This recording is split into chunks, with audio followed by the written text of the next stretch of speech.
Hello, my name is Jeff Boleng from Acquisition and Sustainment in OSD. We're here for our second roundtable event talking about the efforts for the department to improve our state of the practice for software acquisition and software production. These are a result of the implementation of some of the recommendations from the Software Acquisition and Practices study that the Defense Innovation Board did. And today we're going to focus, our previous one we focused on the new software acquisition pathway that we introduced, and today we're going to focus on workforce issues. So we had sent out a number of queries to practitioners in program management offices and PEOs and the acquisition workforce writ large, and we got a number of questions back. We've binned a lot of those questions into themes, and so we're going to focus on workforce and talk about some of those today. So I've got an awesome panel this time like we had last time, and I'll introduce them. To my far right is Mr. David Pearson from Defense Acquisition University. He is the director of the Engineering Technology Center there. To my immediate right is Ms. Hannah Hunt from Kessel Run. She's the Chief of Staff at Kessel Run, the Air Force's development activity in Boston. To my immediate left is Kevin Carter, Mr. Kevin Carter. He's from the Defense Digital Service. Title-wise, it just says Digital Service Expert, which I like. That's kind of cool. Bureaucracy hacker. Bureaucracy hacker. That's great, actually. We need more of those. Yes. And then to my far left is Mr. Gary Shefawolov. He's the Deputy Director of Human Capital Initiatives in Acquisition and Sustainment. So with those introductions aside, I'm going to jump right into the first question, and I'm going to go to Gary first. It's about hiring authorities. One of the things I learned a few months into this job was, oh my goodness, there's a lot of hiring authorities that I had no idea about. Right. We have lab demo, act demo, traditional. We have now the cyber acceptance service, which the services aren't using very well or very much. Right. We have traditional competitive service. Can you just give a little bit of an overview of the sort of the state of play with hiring authorities? And right. And that was part of the questions that came in is, you know, what are the authorities that we have available to us to go get the right talent and get it fast? And back in 2008, Congress actually started helping us, and then now they've given us a lot of help with a lot of authorities that we can use, direct hire authorities. And expedited hiring authority is the one that we primarily use for the writ large acquisition workforce now. And for 40% of our pipeline hires into the acquisition workforce, we use the expedited hiring authority. So it's institutionalized, but it took 3 or 4 years for HR professionals to be aware of it and the hiring managers to be aware of it. And I think for us now, with actually recent new authorities, it's that same issue, where as a customer in the work environment, as a hiring manager, you need to become familiar. And that was a big question, I think, that came in consistently from the field was, what tools do I have? What authorities do I have? So for direct hire, does it have to be like an act demo position you're hiring into? Or No. can you use this authority for any... Congress has been really good to us and given us direct hire authorities for the writ large acquisition workforce, for the STEM workforce, for the labs, the STRLs, and even other authorities too, direct hire authorities for the depot world and the maintenance world. So we have a variety of authorities, not just the act demo personnel system participants, but across the 180,000 that are doing acquisition. There's authorities available to use, and including those who are doing the software development, software acquisition, and everything related to software. So if I want to know about hiring authorities, where do I go? Do I go to DAU? Well, on hiring authorities? You won't find much information there. We actually have a website, and it's www.hci.mil/hiring authorities.html. I gotta go check that out. Yeah, and as a follow-up to today, you're going to have a link that gives you some of this information and the links to the direct hire authorities, and it has all the authorities listed plus explanations. And part of a point that I would make is, and Hannah, we'll get to you here in a second because you've experienced the pain and the challenges, is you have to be a smart customer. If you want to use those authorities, take some time and understand them, and then go work with your HR folks and help them understand what tools they have available and work with them as a smart customer, and so that you can ask good questions on why not, let's try it. But that website will give you the tutorial and the list, and we put that up about 5 to 6 months ago, and really in response to you. in terms of the demand for wanting to be familiar with and know what those hiring authorities are. Okay.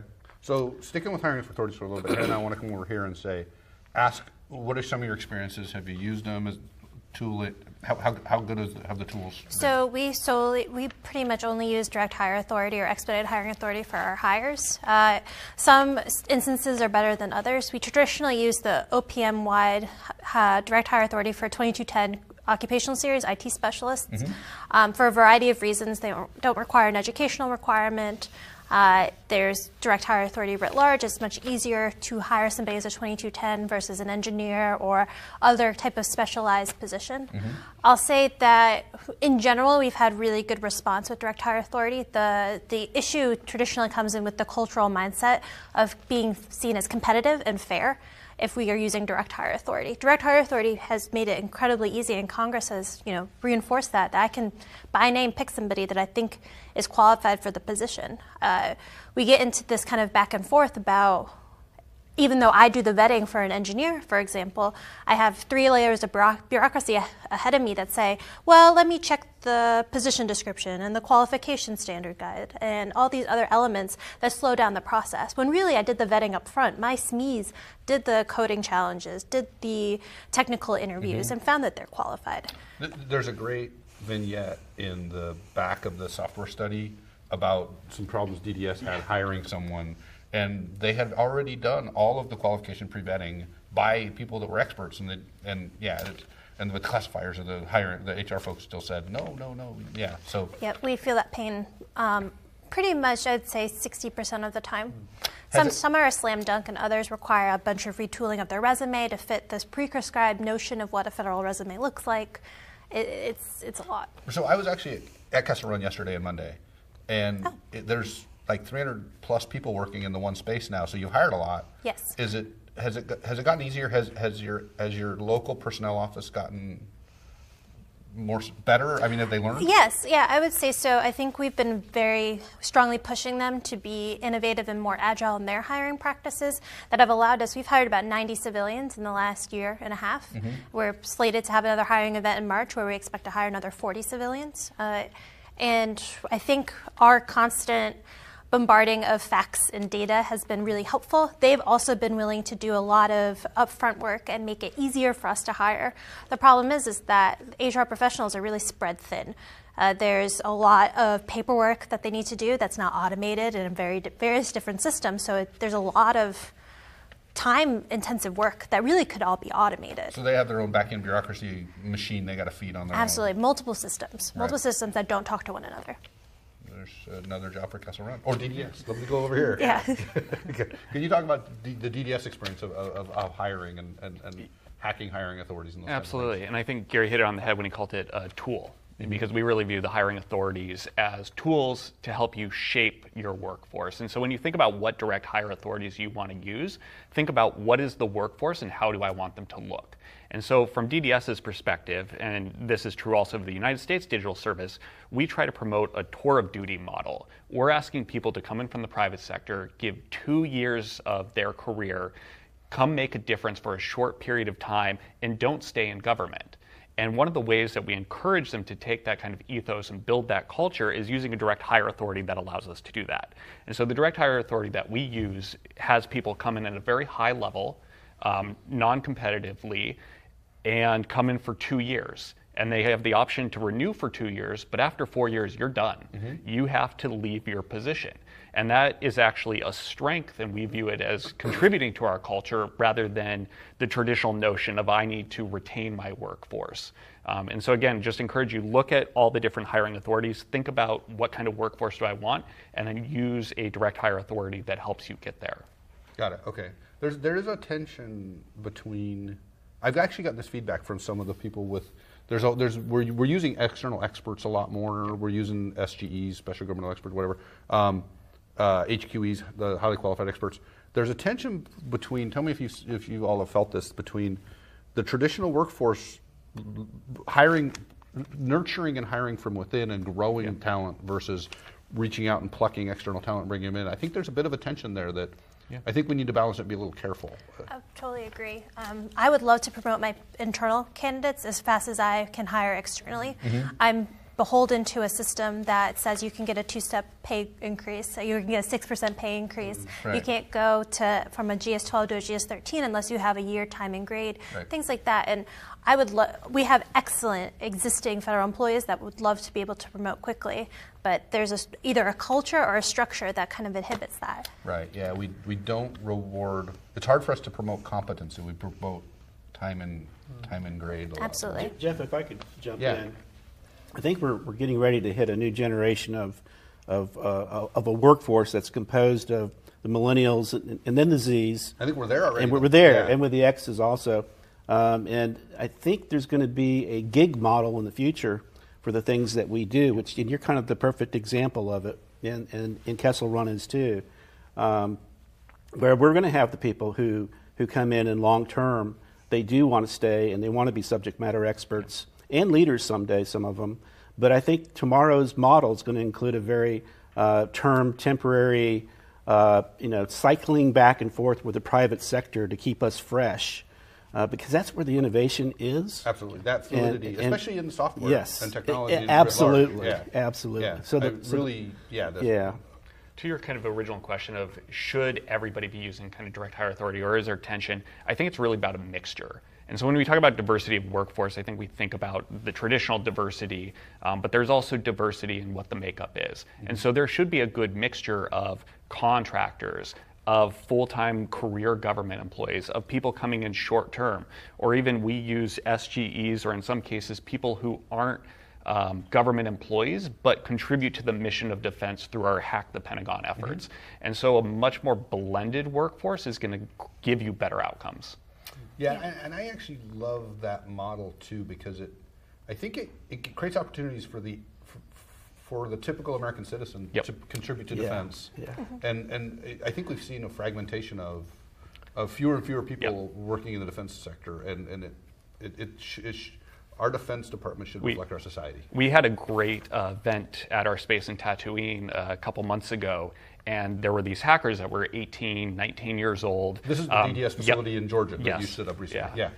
And they were presenting because they had won a couple of Hack the Pentagon events. Mm-hmm. And at the open question and answer, and some of the military folks who were there asked the question of these 19-year-olds, would you ever come work for the government?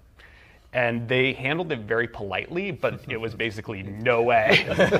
Not only no, but yeah. They were much more polite about it, but the yeah. underlying message was, no, I would never consider a career in government. Right. But here they are contributing to the mission of our defense, contributing to public service, and giving back in a non-traditional way if we gave them a mechanism to do so. Right, okay. So I don't want to leave DAU out of this. Do you have similar challenges at DAU? Because you've got a pretty large workforce at DAU. Sure. The workforce consists of about 450 faculty members right. teaching across a very wide curriculum, everything from contracting to systems engineering, for example. And our challenge is to try to find that right balance of someone who's got great skills in the classroom, that can be a curriculum developer, has recent experience in the acquisition environment and leading edge technical skills. Mm-hmm. And so it's a very, very challenging search to find just that right flavor of person that makes it work. But we've been very, very fortunate. Very recently, about 3 years ago, we hired a cadre of 9 cybersecurity professionals, mm-hmm. and we got a good active practice in that. Most recently, as we turned the software, we've got about 8 Agile practitioners and now a DevSecOps practitioner on board, and we're building out our capability and capacity to teach in those important areas now. So there's a whole bunch of work or sort of training and education questions later. Sure. And I'm going to come back to something that you recently talked about. Great. Where DAU is headed in a couple of areas. Super. I want to jump to a question. I'm going to start with Hannah on this one. Timelines. What has been your experience with hiring timelines from meet a candidate that you love to actually being able to onboard? It depends. Right, and what have you done to speed that up? And I'm going to come over to Kevin too. See if Sure. we can. So the problem in general, before I get to the kind of solution, the problem in general is that our metrics to track hiring timelines is we call them vanity metrics because they don't actually hold any value. So, for example, they make us look good when in fact we're not. Correct. So Air Force Personnel Center claims that their metrics are, I think, 45 days, but that is from when that person gets their temporary job offer to when they actually terrible. On board. Correct. 45 days is still terrible. Absolutely. If you go to a job fair, I mean, past experience seeing job fairs at Carnegie Mellon, companies like Google and Facebook and Amazon show up with bonus offers the day of the job fair. Absolutely. I mean, they literally hire the day of the job fair if they find good candidates. Sorry. No, you're absolutely correct. 45 days is still a vanity metric. Is the fact we call 45 days a vanity metric I is believe crazy. if we can do sprints in 2 weeks, for software, why can't we do a hiring sprint in 2 weeks? Right. That's my big push across the Air Force, is that, that's a challenge to be able to do that. So in general, if we're talking from when I identify the candidate to when I actually bring them on board, it's about 120 days to 180 days. Nobody wants to wait that long. No, and people Especially don't. in the markets of the people we're trying to hire. We have data that shows how many people have declined offers, one because of pay or delay, mostly delay. And we show that, and we say, hey, here's our problem set, and here's why people are leaving, these awesome people that we have vetted. We've spent time vetting. You've spent time vetting them in the way that the classification team vets them. So what we've tried to do, at least in the short term, is we have these hiring events, which is more like an onboarding. So we have everybody in the room physically there that can say yes to that candidate. Oh. You have the HR resource analyst, you have the classification team, you have the functionals that need to approve the pay setting. We have everybody physically there that says, I can give that person a temporary job offer or a firm job offer that day. Wow. So we've done 2 of them now, 2 hiring events. We have our 3rd hiring event in March. And this iteration, we are trying to do a lot more front-end work. We're still doing our vetting, traditional vetting that we've always done, which has always been successful. But now we're updating resumes to be in the federal resume format to check that box, making sure all their paperwork Why is. do we have a federal resume format? That's right. If you go on USA Jobs, there's a whole thing about how to write a good federal resume. Right. But it's to check the box to make sure that we've done all this work up front. I actually have a question later on. In fact, I'm interrupting now. Yeah, sorry, no, you're good. The candidates we're looking for don't actually look at USA Jobs. No. That's why all of our social media is directly from our website. Right.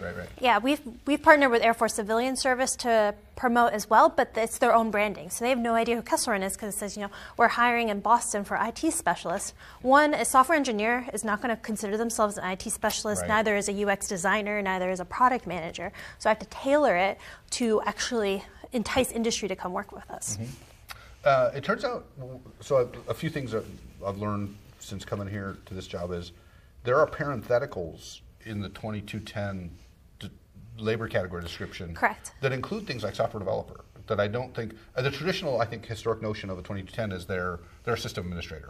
Sure. Or they're a database administrator, right? And that's, I think, a mischaracterization, but I think we have some things we're going to try later that we'll talk about in a minute, so try to keep people interested. All right, I'm going to pivot over to DDS. How have you guys sped up the timeline? I mean, I love to get everybody in the room that can say yes. That's awesome. Then you can maybe do it same day. Has DDS We do it same day. Yeah, I mean, You do it same day, yeah. It remains a challenge, I think, for anybody because, like Kessel Run, we still are not our own HR servicing organization. What we've tried to look at and actually mapped out kind of in a business process flow is understand, okay, here are the 4 different streams of the people who are working, whether it's the candidate, whether it's our people, whether it's the HR, and understand it really from the candidate's experience. And what we initially identified was there's about a month and a half gap where the candidate was having no communication, where it went into this black hole. And so what we've really focused on is and we have great recruiters at DDS who are full-time government employees who own the relationship and keep the candidate warm and bring them in so that they're continuing to add value throughout the process, even if we can't condense the process.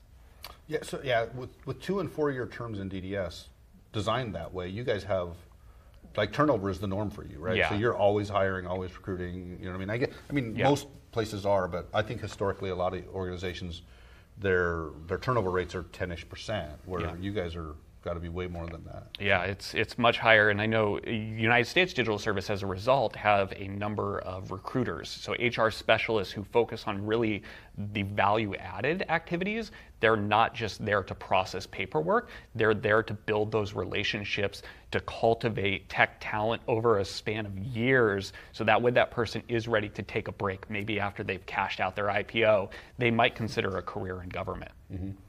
Yeah, I also find, I'm a big fan of new graduates, which is going to get me into this question about scholarships in a second, but developing longer term relationships between organizations and targeted schools, I think can pay dividends a lot of times. You know what I mean? It can be valuable. I'm going to pivot and talk about, Gary, before we started filming, actually, we were talking about scholarships. Can you talk a little about the state of scholarships that are available? And like, I'm a big fan of scholarship for service and government-sponsored scholarships. I'm a product of a whole bunch of government scholarship money. So can you talk about where we're at there and some of the new opportunities, perhaps? Right. And the department has a real robust, smart scholarship program today. And that's a solid part of the pipeline right now. I was talking to Dr. Carmella Rice from Research and Engineering. He said that feeds about 15 to 20% of the pipeline into the laboratories in DoD. So are we talking thousands of people, hundreds a year? Yes, thousands of people. I think it was like 6,000 to 8,000 people coming in per year through the Smart Scholarship Program. Wow. And then Congress has been looking always, how can we help? How can we help? And we were definitely working with them to maybe increase the funding and level of Smart Scholarships, but also what they recently did, and Ms. Lord, the Undersecretary for Acquisition and Sustainment, provided them a great idea last March of 2019, and that is, we've had ROTC units for the Army, Navy, and the Air Force that feed the pipeline for military. What about civilians? There's a lot of people that would like to go to the academies, a lot of people that would like to go into ROTC, and for whatever reason, they may not be able to meet, maybe it's medical reasons or whatever, but they're brilliant, they're proven, and it could be in the software, domain. But what if we created an ROTC program for civilians? Create an opportunity for high school students to aspire to, with scholarships, with internships, organizations and labs in DoD during the summers, and with non-competitive hiring when they get done. So the authorities are in place. Congress just recently, through the FY20 National Defense Authorization Act, gave the department authority and direction to establish the Defense Civilian Training Corps. And by 2023, we'll have 20 universities across the nation with units, so to speak. Wow. And the focus will be on STEM and other acquisition-related and technology and development needs, but it would be primarily STEM-focused. And the vision is that again, the high school students can aspire and then get into curriculums that are DoD context-focused, to where what you're learning in that curriculum, in that program, is preparing you to apply what you learn when you graduate. And we are excited about the idea of what the military units do today. They compete across military ROTC units. I can see groups of students at Auburn, Texas A&M, or University of Pennsylvania, wherever, competing on projects where they're innovating. And they're taking current DoD challenges, putting their minds to work, and coming up with great solutions as college students, and then doing internships during the summer, and then graduating and going right in and providing great value day one.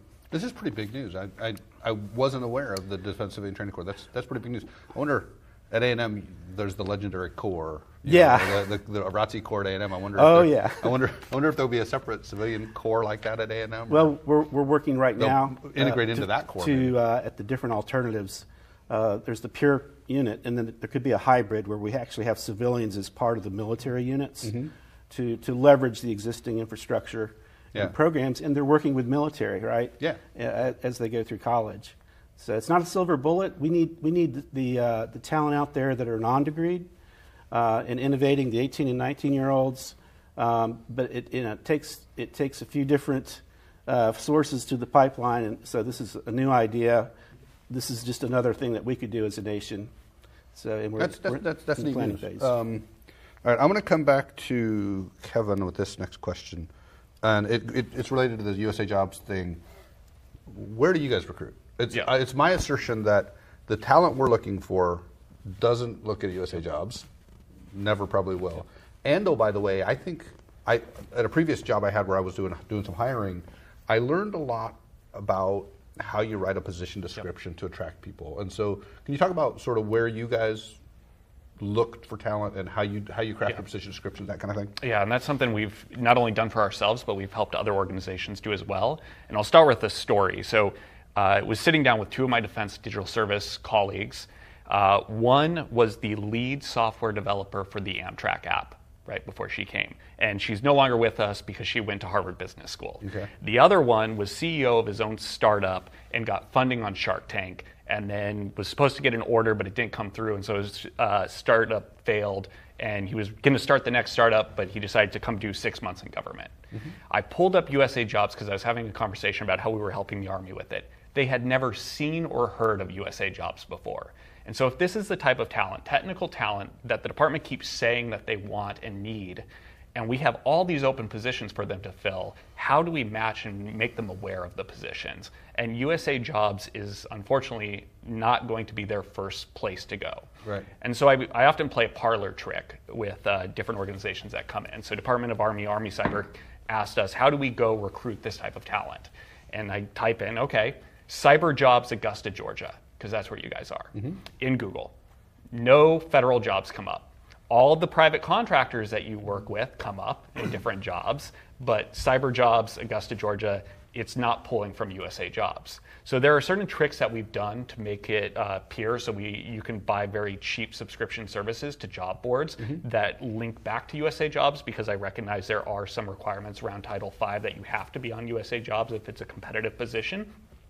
But that doesn't preclude you from putting it on other job boards and then taking resumes back. In addition. Yep. Yeah. Or driving them back to USA Jobs. You can take out ads in industry publications. You can get on job boards related. You can go to career fairs. You can go to events. And so what we really spend our time is thinking about, what does the customer being the candidate, want? How do we talk about the position in a way that they're looking for it? So again, this goes back to kind of what Hannah was talking about. How do we name the position? IT specialist isn't going to be what they're looking for. Project managers aren't going to be. So another story that I like to tell is, if you go on USA Jobs, last time I did this, and type in product manager, very common position in the tech industry, you pulled up one result. Oh, one, and it was yours? It was ours. It was the one that we helped the Army write. Right. Meanwhile, if you go on LinkedIn and type in product manager, the last time I did it was 240,000 open positions for Facebook, Google, et cetera. So we had and I apologize for going on here. That's okay. We had a congressional staffer ask us, how do we hire more cybersecurity experts? We typed in cybersecurity expert into USA Jobs, no hits. You go on Google's career page, 800 openings. Yeah. Right, so we're not looking. We're not where the customers are looking. So it constantly kills me that we invent our own thing. Yep. When the commercial industry's there's Indeed.com, there's Monster, and these are not endorsements of those things. There's LinkedIn.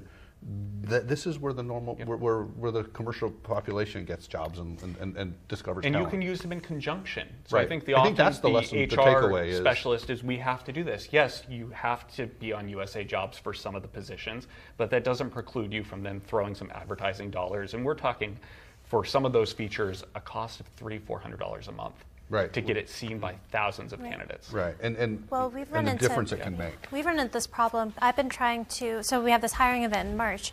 I want to procure advertisements on Built in Boston, which is the premier tech job market website, and LinkedIn. It's about $600 a month for LinkedIn. It's about $5,000 for a 6-month campaign on Built in Boston. I'm not allowed to use my program dollars to pay for that because there's money somewhere for recruitment. And therefore, there's always this little magic pool of money somewhere to do stuff like so this. I was denied. I couldn't do it. So now we're just having to use free services like AngelList and Indeed and other kind of tools. Fortunately, we've been, with you have to have a bake sale to raise money for recruiting. We've found a couple of avenues. So in order to recruit internally, Air Force Lifecycle Management Center has their own jobs board. Those jobs announcements link to our website where you can apply. So we have full autonomy over that. But that took months and months and months of building a relationship saying, no, our vetting is just as good as yours. Let us show you, and if we fail, that's our fault, and you can take back what you've been doing this whole time. We haven't failed yet. And then we've been going to hackathons, actually. We've gone to 2 so far, and we're going to another one in next week at Columbia University. National Security Innovation Network sponsors them, and so we can go for free and hire from there. Oh, nice. All right. These questions are taking longer than I thought. That's okay, though. So we talked about that one. Here's a sort of a different thing, getting away a little bit away from hiring and recruiting. One of the assertions I've been making for a while is I've visited a number of programs, like acquisition programs, all around the country, all the services for the state, and the most healthy ones, the most successful ones, especially from a software standpoint, seem to be the ones where there's a true industry-government partnership, where they're really working side by side and working together. I don't really want to call it specific programs, but I've totally seen this, and I wanted to get some thoughts about how do we reinforce that, or how do we do that? I mean, there's this idea of public-private partnerships that some of the questions that came in from the field is how do we do that more? Or I wanted to get the thoughts from the panel on how do we encourage real government industry partnering. One of the things I've argued is, there's a designed adversarial relationship during contract negotiation. I get it, right? We want a competitive environment, but once we give a company a contract for something, we should be friends now, and we should work together on things. So I'm going to start over here with David. Do you have thoughts on? Sure. I think this kind of partnering. I think the first part of this is structuring a contract to the proper incentives for your partner to facilitate that partnering. Make sure that the interest of partnering fully with the government and being a true partner is consistent with their goals, so they have a financial incentive to go ahead and do that. On the government side of the house, it's really a leadership challenge. I mean, the leaders of the organization have to set the tone, set the appropriate culture to make sure that type of environment for cooperation exists. I would totally agree. We are a very one-team approach. We have There's no badges. There's no badges. You can't tell who's who. Can't tell who's who, and every there contract. are badges, actually. Most contractors say they work for Kesselrum before they identify the company that they work for, and they think we do that because 85% of our contracts are with small businesses that have very niche characteristics, and so we can talk to the CEO. I would have to go through many layers of bureaucracy to talk to CEO of a big defense contractor, but I can say, hey, Paul, I need this type of person, and they can help us provide that service. Those are the relationships that we're building, and that's critical because, like I said, small business contracts are the way that we're going to have that good partnership. Yeah, one of the things I've noticed about partnering is you can't just call it a partnership unless you actually work together side by side, and so shared spaces, I think, is important, and a lot of times we have a program office somewhere like, Dayton, Ohio, but the system's really being built, somewhere in Texas, you know what I mean? And there's very infrequent interaction there. Gary, you have thoughts on that? Yeah, a few. It's culture, too. There's a lot of things that we do out of fairness, and then we award a contract. But there's nothing that I think stops us from partnering and talking to industry about their best practices and what they're doing and how they're innovating. An example, the other day, the White House had a summit on acquisition and supply chain management. And 4 or 5 companies, Ernst & Young, Wells Fargo, Bank of America, Hewlett-Packard, Dell were there, and the discussion turned to workforce. You can't have a discussion these days without things turning to people, right? It's not only the hardest, it's the most important. It is absolutely people. And we talked about culture in their environments and the infusion of the new generations getting work done to the business objectives, and they feel like they're already there, and they've made the adjustments and added the flexibilities, and they're harvesting like heck out of the new generations that are doing the work. And we're sitting on the other side of the table, so to speak, and they're willing to share, and I think there's so much opportunity there to do that. Globally on workforce, but also specifically in the niche areas and in critical areas like software. So there's a great opportunity there. Not a silver bullet, but there's a program, another authority Congress gave us. We've always sent people out to industry, but and you're an example, but we now have another program where we bring people from industry into DoD for 3 months to 2 years. through the Public-Private Talent Exchange program. And we had 13 people last summer, and we just started another round of 20. We're going to add another 20 from defense industry and other companies that will be sending people into the Army, Navy, Air Force, and some of the agencies into A&S, acquisition and sustainment. That's that planting the seed, them getting experience with us, understanding us, and then going back. It's going to create relationships. It's going to create networking. And that's where I see the big opportunity right now is in terms of culture, networking is huge. And if we could create the relationships and the ways to connect and learn and listen from the private sector to DoD, it's going to be huge in terms of innovating to get the overmatch that we need for the future. All right, so we talked about career fields, which is where I want to pivot to now, because I think we've got some good news that I just learned about recently.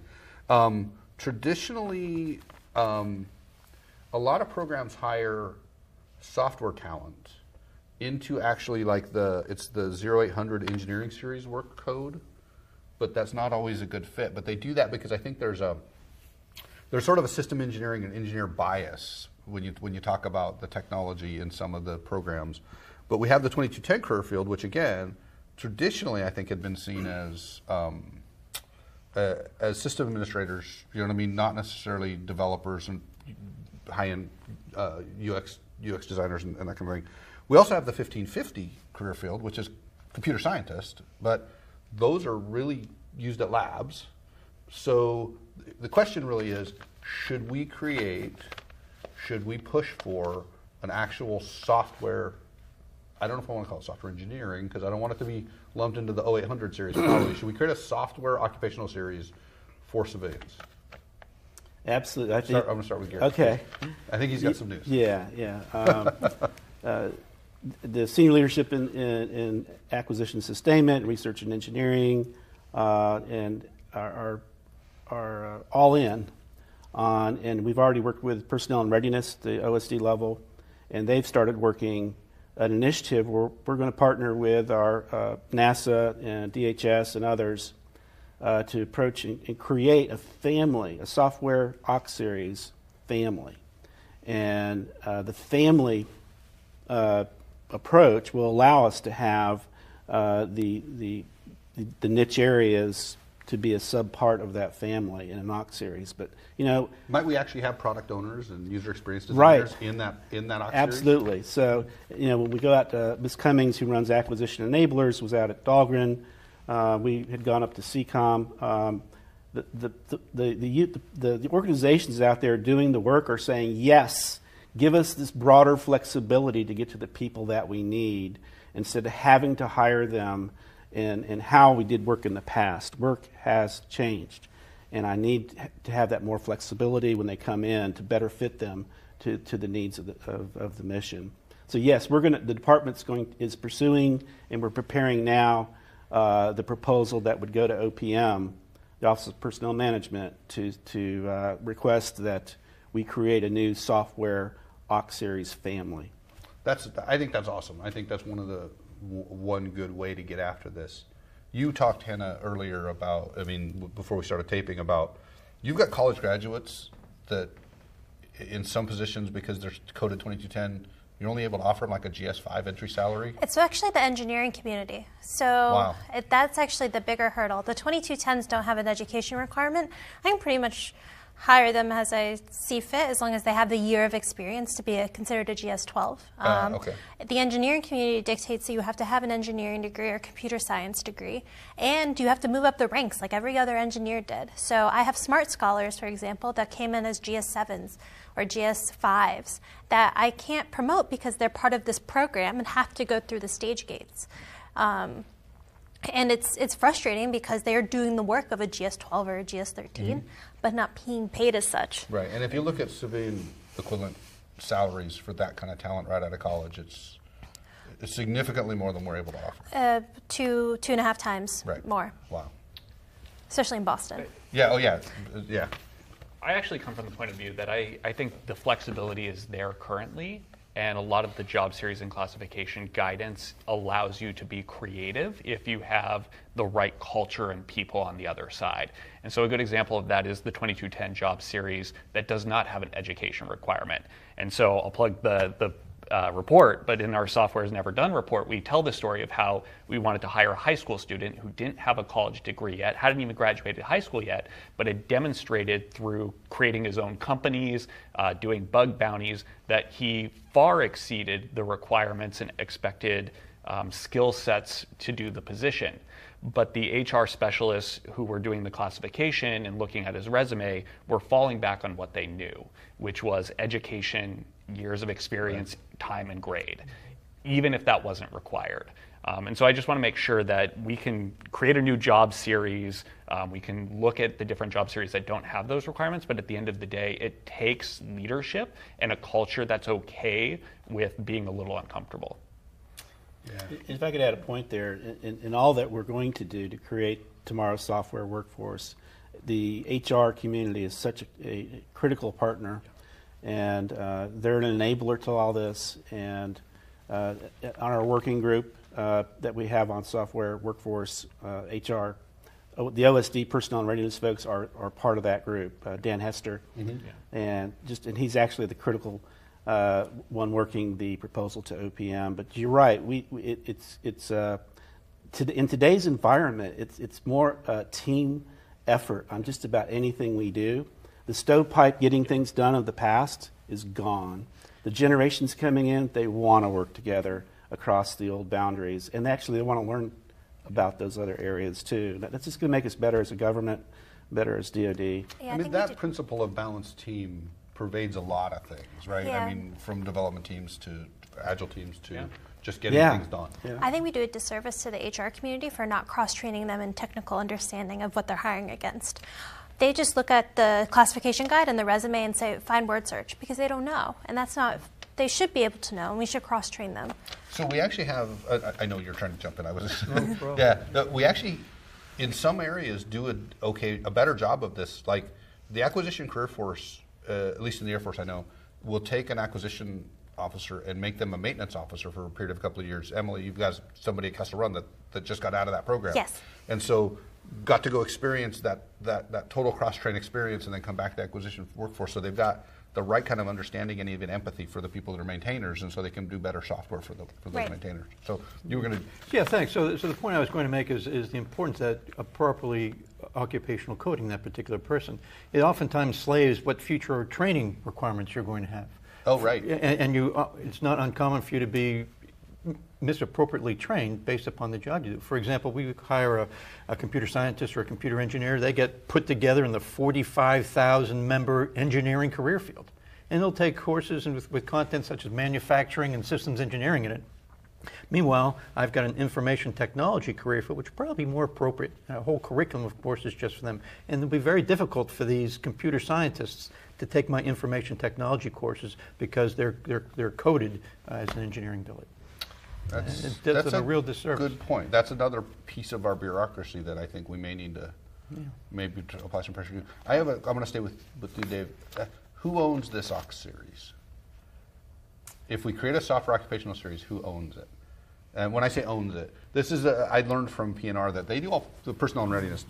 They do personnel policy, but they don't actually. They're not the functional owners of many of the career fields. They try to find a functional owner. So there's the reason I bring this up is it research and engineering? Is it acquisition and sustainment? Is it the CIO? Who should own this occupational series? That's a good question. Boy, that's a real arm wrestling match I really want to get in the middle of. Right now, the functional leader for the IT career field is in the CIO shop. Right. It's the one career field which is outside of A&S or R&E. So they're over there. Arguments could be made both for the R&E and the A&S side, and I really don't want to get in the middle of that one, Jeff. If you That's a good question. Yeah. I've got two examples of just recently. Where Congress has passed law giving us new authorities, flexibilities, and it comes into the Pentagon, and we're like, who's going to be the lead on this? Right. And on some cases, it's a hot potato. I don't want it. You want it? I don't want it. You want right, right. So, like on the civilian ROTC, Defense Civilian Training Corps, We're going to co-lead with Personnel and Readiness, the acquisition and sustainment part of the Pentagon's going to co-lead with Personnel and Readiness. That's kind of unusual. We don't normally co-lead on authorities. We stovepipe, I'm in charge, I run it and execute. So also on with research and engineering on another, the digital workforce writ large, some requirements that Congress gave us. We're going to co-lead on that too. So there's probably a new day coming in the Pentagon too, where we've had the stovepipes, and there's going to be much more sharing of responsibility. It's going to be new, and kind of we're going to have to figure that out because we're used to the hierarchical structure on anything we try to solve. Sure. So yeah, tomorrow, and I'd also like to make the point that in the Pentagon, we're proponents. We're the cheerleaders. And we're also helping to bring people together so that we can get best practices across the department, airtime and shared. And the services own the mission. I mean, they're providing the lethality and the increased lethality of their workforce. So I think we're going to see a role shift to great proponency, and then the services having strength and control of their people who are getting the mission done, and more control on the requirements part of it. That, you know, there's this enterprise piece, but they really should be part of defining what that enterprise requirement is that has practical value to them once it's issued as policy. The execution of all of this is all the services, right? It is. Yeah, it really is. Man training and cognition of the services. Yeah. And that's what's cool about they today. have to embrace it. Yeah, with technology. I mean, WebEx and a lot of things where we can get everybody together to talk about a problem. And so that's a great part of this whole new generation of how we're going to be doing work and communicating. Yeah. Okay,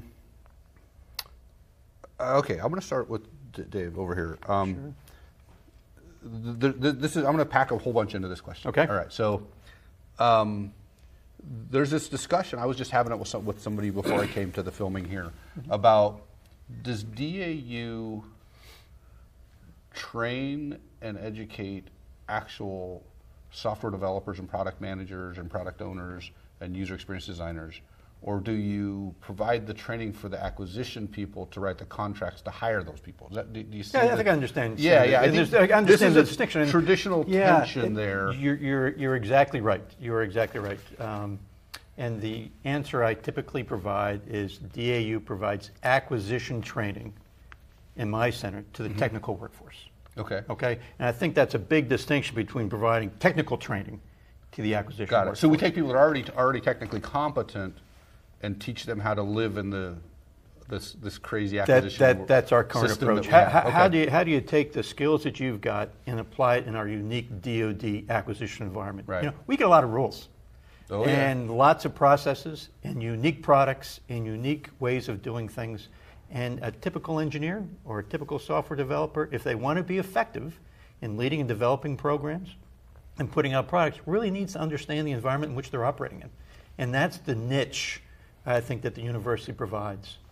You know, we could get in the business of providing technical training and teaching people how to code, but I think the real competitive advantage, the contribution the university makes is teaching those folks how to work the acquisition part of this business to be effective. Right. I mean, there's a ton of existing commercial places to go learn how to program stuff. Yeah, I don't think government ought to be in that. We should leverage what's out there. So that brings up another point to me. Oh, I am constantly reminded by a friend of mine that between the federal acquisition regulations, defense federal acquisition regulations, and the financial management regulations, it's like 14,000 pages. Sure. Literally. Sure. Yeah. How do you navigate that? You need to know the playbook to either work there or get around the rules to achieve what you're trying to achieve. Yeah. And that's the value that we're trying to bring to the problem. Yeah, but we've been really fortunate. So Dave did a 6-month embed with us at Kessel Run to see how we do software acquisition in a more of an operational context. And so I know that you're developing coursework that kind of aligns with that process a little bit more. Exactly right. That's awesome, actually. So that gets at my next question is, how do we keep? So I think I like the answer of will you take technical people and help them understand operate in our acquisition system. How do we keep those people technically proficient as we start to put them in programs? Some questions came from the audience before as we assembled them about, I'm an actual software developer or I'm an engineer, but when you put me in a program office, I don't actually get to do software development or engineering. How do I gotta refresh them, right? And I think like one of the things you did with embedding with Kessel Run, I think you learned a new perspective, right? Oh, absolutely. Right, yeah. So Absolutely. so I'm gonna go, where should I go with it? I'll start with you, Kevin. Do you have a thought on how we keep our technical talent current and competent? Yeah. I mean, part of it is rotating in and out, right? I mean, no, this is something that we've explored a lot, and I think it's true on the civilian side as much as the military side, is the expectation is you're technical early in your career, and then as you progress in your career, you move more into a program management role where you're overseeing contracts that do the technical work. And while it's important that somebody who has a technical experience oversees that, technical programs, we also need a route for people who want to stay hands-on keyboard, and that's true military or civilian. And so this is something that the private sector has done. Like if you are a 10 times engineer at Google, you can still advance in your career, get pay raises, make massive amounts of money, and stay technical without overseeing people. We need to find a way, both in uniform and in the civilian side, where you can continue to build your career as a subject matter expert on this technical field. I think that concept is important when we start talking about the AUX series. Is there a way to craft the details of the AUX series so that it's not, promotion gates aren't time-based? They're competency-based. You see where I'm going there? Right. Or supervisory. Yeah, or Right. necessarily Right. supervisory or span of control-based, right? I think that's an important consideration. I know we're just getting started with this, Yeah, right? So right, the opportunity is right, perfect for us to right. to think about some of these things. Yeah, the private sector has already harvested what modern talent management systems can do for a workforce.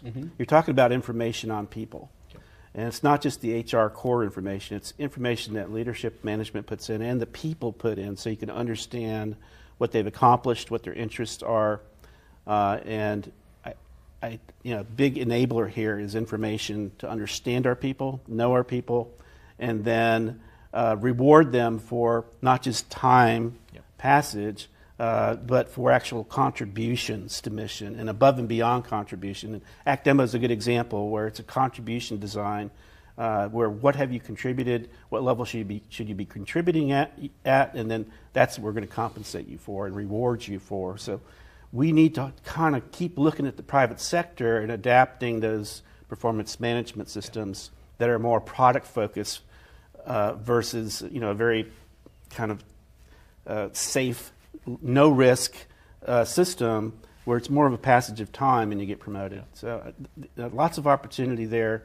The modern talent management systems and information, and moving to looking at understanding and using the private sector approaches to managing people and rewarding them. For this workforce, it's really interesting when we talk span of control, because there are individuals that I know who don't oversee anybody, right? They're single sole contributors, but their software is being used by warfighters, thousands or tens of thousands. Yep. Yeah. And how do we evaluate their contribution for creating this beloved software and not force them to then move into a role where they're supervising 5 people to take on the next step?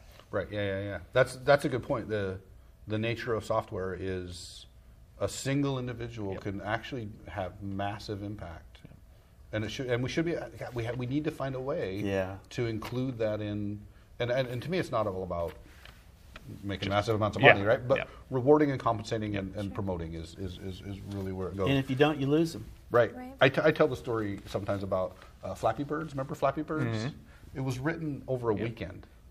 And within a couple of weeks of its release, it was a Vietnamese teenager that wrote it, and he was making like hundreds of thousands a month on the ads for Flappy Birds. I mean, it was a flash in the pan, but holy cow, that's amazing.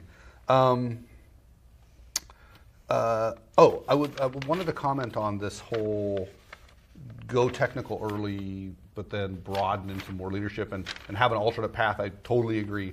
One of the things that troubles me sometimes is software and digital technology are a little different than some other technologies where the pace of change is still so fast. 10 years away from actually doing, right? 10 years off keyboard a lot changes. I mean, the pace of change is amazing. I mean, like what, 2 or 3 years ago, I don't think we would have used the word Kubernetes, right? I just said that this morning. But Yeah. right, but so I think staying relevant, staying current. I mean, the cycle times, just like software cycle times, I think we need to keep them pretty tight. Sure. So, okay, so let's focus on some training questions, and if I'm a government civilian or a service member or even a contractor, how do I stay? And this is I'm going to throw this out to everybody. How do I stay current? Talking about those cycle times on that is, how do I stay? You don't have the government manage it. So you use commercially available software, not necessarily for the acquisition community, but to stay technical, plural say, like all these other tools that are available, be able to provide licenses and services to that, Linux Academy, things like that. We're not going to be at the rate of change. We're already 15 years behind. We're just going into the cloud now. Right. So it's time to say government can't manage this, and that's okay. Just having tools at the disposal that people can easily access. Let me provide an example of that if I could. So one of the things that we went ahead and did is we recognized that just like for software, it makes no sense for a DAU to create and build and spend months and millions of dollars building a curriculum that's commercially available that I can either lease or license or buy. So what we did was we created a partnership with Coursera, which is the largest provider of massive online open courseware available. They have a catalog of over 3,200 courses and tens of millions of people taking it. So we created a partnership with them. And through this partnership, we bought a large basket of licenses, and we work with acquisition organizations to tailor commercial solutions for training for their workforce. So for example, say you want a course on Kubernetes. Well, we can go to Coursera and we can get a course for you on Kubernetes. I can offer a 4-month, 4-course sequence on Python, taught by the University of Michigan. I can get 5 courses on Java from Duke. I can get 17 courses on agile software development methods from University of Alberta, University of Minnesota, University of Virginia, and make that available to an acquisition organization to go ahead and do it. So, and you're already doing that. And we're doing that. Yeah. And we're having some success with that. So to keep the workforce fresh, to keep current their technical skills sharp, we've gone ahead and created the partnerships that Hannah described to make that happen for the workforce. And we've taken many of your Coursera licenses. Yeah. I'm going to give a little plug to DAU, because people don't do that often enough, probably. Thank you. Is every time I've actually come and talked to DAU and asked for something, you've almost always accommodated the ask. I think people just need to ask and do the feedback. And I was really struck when I first met Dr. Woolsey. How many people a year does DAU, like individual students? Do you know the number? Well, it's hundreds of thousands of students. It's particularly if you look at our online courses, I mean, it's hundreds of thousands of students. Yeah, I was floored by the number. number. The scale is just tremendous. Yeah.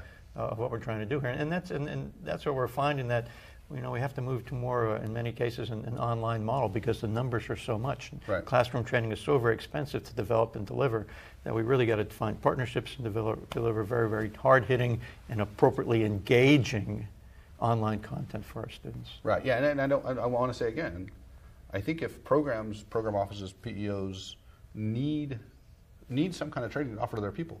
I mean, I agree. Let's look commercial, but a way to facilitate getting to that commercial content can actually be asking the DAU. And if I could just jump on that, if you're a typical government employee, the friction associated with you trying to find the training you need is just overwhelming, and sometimes just too hard to go through.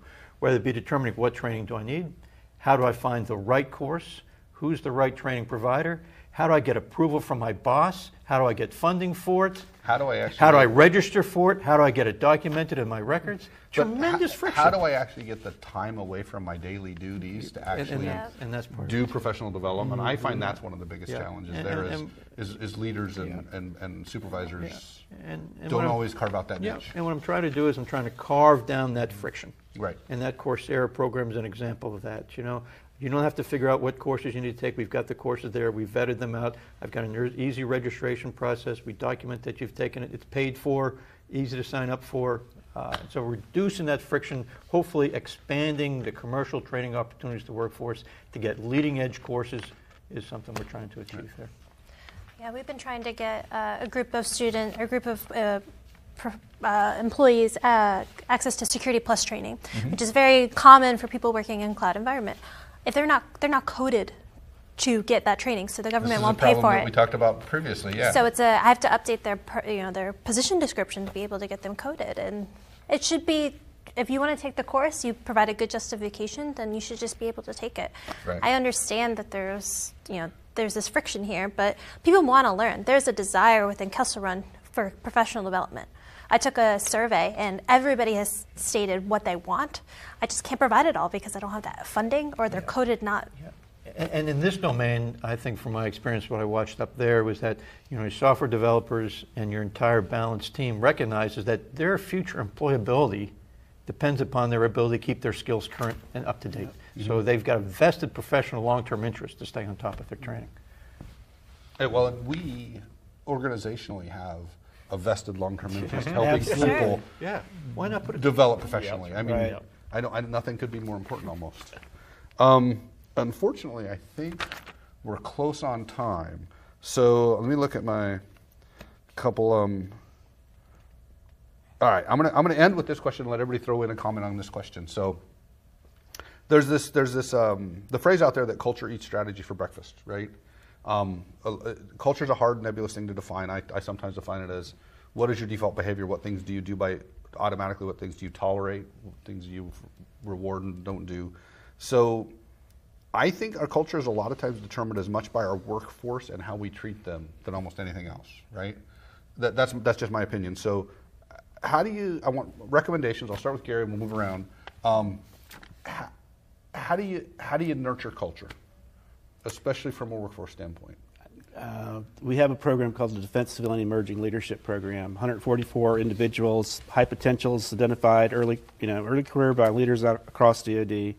They go to Southbridge, Massachusetts for 4 months, 1 week a month, and get leadership training early on that we would normally give to people at the 10, 15, 20-year point. These people are inspirational, and I think part of the culture change is leadership getting with them and listening to them so that they can sincerely believe the future's in good hands. And I think we have to go there across the current whole leadership structure is spend time with the new generations that are here, the Kevins, the Hannahs, and get it that the future's in good hands. Once you believe that, it totally changes your perspective, and I think that's where culture starts changing. And then we start taking our priorities and our energies to make you effective and successful in you, and that's where it starts, believing that the future's in good hands with the new generations. Yeah, culture is what you do day to day, not the other way around. And by that I mean, I hear a lot of generals, SES say, I want a culture of transparency, I want a culture of innovation, I want to be agile. Culture of trust. Yeah. Exactly, all this stuff. Really, do you? Because your folks, when they are not at their desk, have zero access to the internet. Like, you walk around this hallway and nobody can connect. They don't have the tools to collaborate. They don't have the software they need to do the job. And so what we focus on is really give people the tools, the technology that drives their day-to-day behavior that's going to drive the culture. And so we use things like Slack, G Suite. We have mobile phones. We give people access to MacBooks or whatever technology they need. We unlock GitHub. We create an open environment of trust and give them all the technology and tools, and that drives the culture, not the other way around. Right. You guys actually have good Wi-Fi too. It blows my mind how many people in this department are unreachable if they're away from their desk.